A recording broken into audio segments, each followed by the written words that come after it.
Hi guys, welcome back to the Silverback Show. Last conversation we were talking about suffering, and we're going to move from suffering into consciousness and how we can create consciousness more towards what we want than what just happens to us. In other words, how do we get more control of consciousness?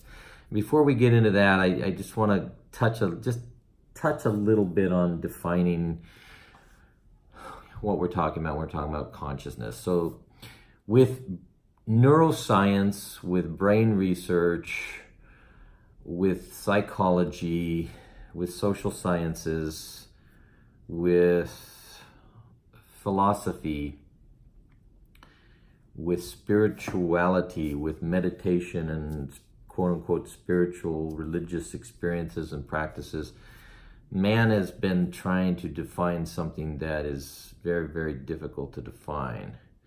And I was listening to a YouTube video that sort of inspired me wanting to dive into this conversation because I'm always looking at how can we help each other simplify some of this and make it as easy as possible. So, and of course, as always, I highly recommend all of those who want to learn more to delve into the literature. There's a ton of it out there.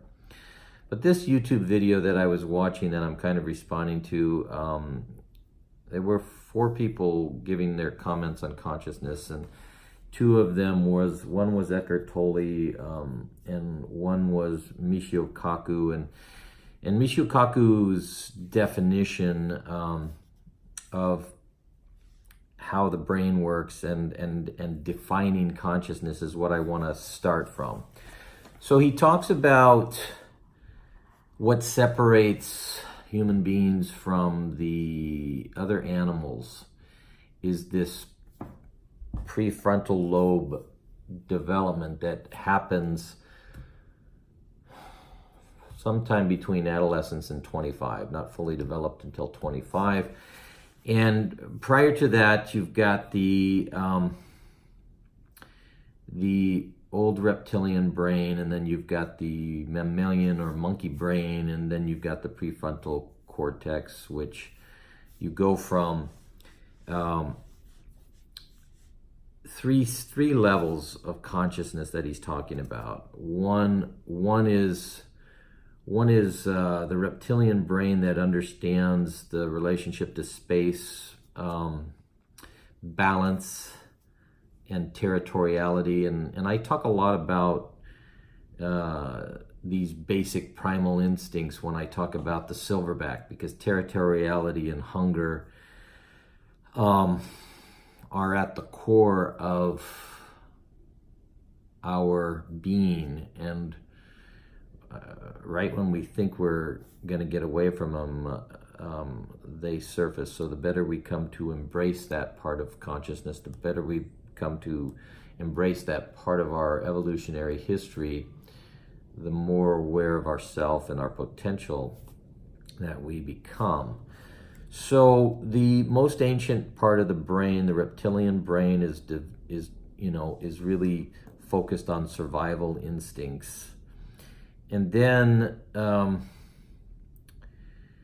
the brain develops in adolescence, and this part of the brain is dealing with social hierarchies. And as parents, all of us know the great task it has been from childhood through teenage years to teach and instruct social etiquette and being polite and why we do this and why we do that. And Michio Kaku delineated this in this talk.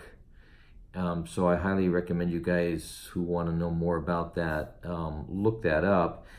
And then we get into the part of the brain that everybody today is most excited about in consciousness, the prefrontal cortex. And what exactly that is that makes us the thinking brain, the thinking animal. The ability of Elon Musk to project into the future and the carbon chain, to have this vision of the snake eating its tail, the Ouroboros, and what exactly is this? What exactly is this consciousness that forever we're trying to define, and forever has been something so mysterious? I have no problem leaving it in the realm of the mysterious, and I think there's great reasons to do so. And I also have no problem looking at science's definitions versus religion, and yogis and meditators' definitions. But I also want to take, decades of thinking about this and decades of looking at this and try to make this as simple as possible for myself as well as you guys. I've already talked to you about nature and the hunter's gaze, and I've also talked about the side gaze, which are all part of biological evolutionary developments in which we do get ourselves into different places of perception and different levels of consciousness. Look up side gaze, peripheral vision, and look up the hunter's gaze, because those are really, I think, very, very important, and you can immediately just glom onto my training of sitting down at the seashore and looking out to the horizon, waiting to write my haiku, my nature poems, my aha moments. And I also was listening to some of these contemporary guys that are really brilliant at, Western guys that are really brilliant at talking to Americans and the Western cultured people about breaking through limitations, because breaking through limitations is really breaking through our limiting constructs of the mind.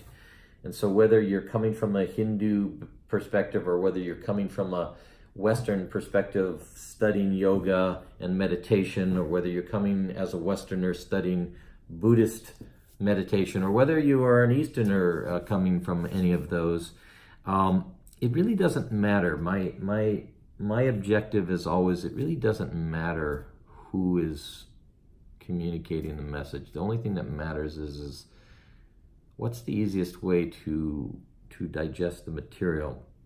So I want to tell a little story real quick and then dive back into this, but it's relative. So my twin brother was training himself in real estate as a salesman, and he followed the Mike Ferry organization's coaching methodology, and he was becoming quite successful. And yet he was working 7 days a week, and finally he got himself to where he was only working 6 days a week. And yet he was taking calls all the way up till 9 o'clock at night. So one day he and I were having a conversation on one of our walks on the beach, which we did, as often as possible. I mean, he lived right next door to me for 19 years at the seashore. So we walked and talked a lot. And one of the things that we had a conversation was about is how could he go from this level of productivity and shrinking the amount of time. And one of the things that we agreed upon was that when you want to make a change in your life, it's almost always something that seems so heavy and tragic, and God, it's so huge, and how do I do it? And it's always gigantic. But changing consciousness, changing awareness, changing concepts might sometimes be as easy as just changing the dial a little bit. So we called it changing the channel or adjusting the dial. And within a year's period of time, my brother went to 5 days a week. Then he went to 4 days a week. And then he went to 4 days a week with nothing after a certain period of time. And I think it might have been 5 p.m. But he did that with the same level of productivity. And it was just a little adjustment. I'm using this in hopes that all of you will understand that most of the people out there that are spending their lives talking about consciousness don't know anything about what they're talking about. Let's just settle on that just for a little bit, okay? If the whole goal of spiritual practice is to get away from ego, let's just accept that we all don't know anything. In terms of consciousness, it's like talking about God. Yes, you can, do this kind of stuff with the brain and think you can, but everybody is just talking about something that's so mysterious. But there are some commonalities that people are coming up with. And of those commonalities, some of the best things that I like, one is looking from outside at yourself, training yourself to look at your thoughts from the outside. I got to this decades ago when I was training with that group, and we were training every day, we were meditating every day, we were doing yoga every day, we were running every other day and bicycling every other day and weight training and doing all this intense training, but including psychological training. And one of the things that happened when we were running, I would run with my brother, I don't know, about 8 miles, and everybody knows the runner's high, but there's a point where you can be outside the body and watching the body. And that's a very interesting projection. So in consciousness training, in consciousness awareness, and becoming more aware of ourselves, ultimately, I like to summarize everything by just saying something simple as consciousness is about being aware of our thoughts, being aware that there is somebody or something that's making decisions and being able to project out into the future. And we want to be able to look at that. And we don't want to just be able to go with our emotions and be feeling like we're out of control and that things are happening to us beyond our control. Well, just watch yourself, play with awareness. And one way to play with awareness is this: if what we know is that we can change our perceptions, if we can change our belief structures. I'm a writer. One of the things that all writers are dealing with is the creative aspect. And how does a writer have all this creative characterization going on? He's playing with consciousness. He's playing with his mind. He's playing with these characters that he's developing. And each one of these characters are being given some kind of life by his own creative imagination. So if we are able to have what's called the aha moment, if we are able to feel like we're in the zone, if we are able to have had something that we can call a creative spark, and if you can think about yourself as a writer, creating your own life, just play with that for a little bit. Just play with that for a little bit. Wayne Dyer, I was probably 17 in high school, and I was I was at a Catholic school, and we had to take some religious studies class every semester, and It was in the late 70s, and I happened to have this really cool dude that was teaching a I don't know, spirituality class, and he gave us a book by Wayne Dyer. And Wayne Dyer wrote one time about before coming into this world, he was standing with God, and he was choosing his parents. And that was a very interesting concept for me, because it really didn't matter whether Wayne Dyer actually believed that he was standing by God, or that he was just aware that was a powerful motif to take full responsibility for what we create in our lives.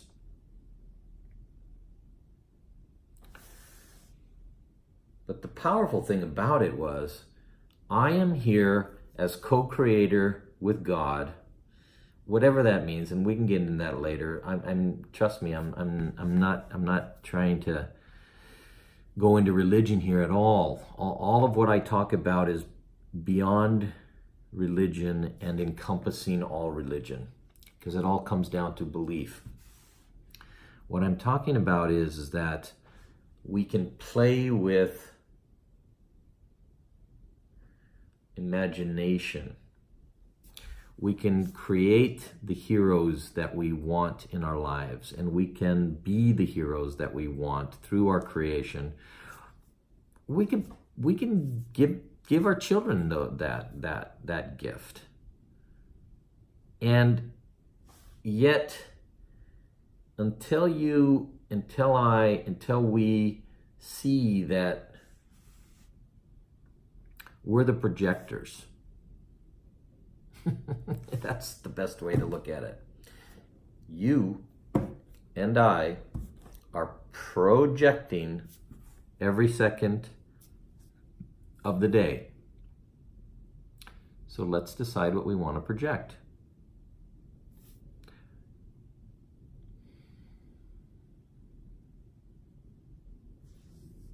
Okay, Silverback, checking out.